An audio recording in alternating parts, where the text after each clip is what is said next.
Ľudia, ktorí rátajú každú korunu, možno práve teraz zvažujú, či majú míňať peniaze na osvetlený stromček alebo okno.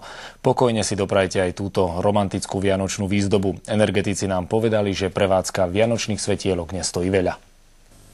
Aj keď má klasická sviečka svoje čaro, ľudia čoraz častejšie používajú elektrické ozdoby. Chcú osvetliť celé domy a dneska mám zakázku. Tam stovky metrov idú tých káblov. Niektorí si svoje príbytky skrášľujú ako sa len dá. Výnimkou nie sú ani záhrady. Vysokých faktúr sa ale neobávajú. Minulý rok sme už to mali a tá spotreba nebola nejak vyššia. To je indukovaný prúd, to je na 12 V. Podobný názor majú aj energetici. Vianočný odber elektriny nie je o nič vyšší ako počas bežného víkendu. Vianočný stromček, napríklad tento konkrétne, ktorý má príkon 81 W, ak by svietil každý deň 10 hodín, teda tá denná spotreba je 3 koruny, čiže naozaj to nie je veľa. Ak si chcete dopriať veľkolepú výzdobu a zároveň ušetriť, pri výbere svetiel treba prihliadať na spotrebu, ktorú udáva výrobca.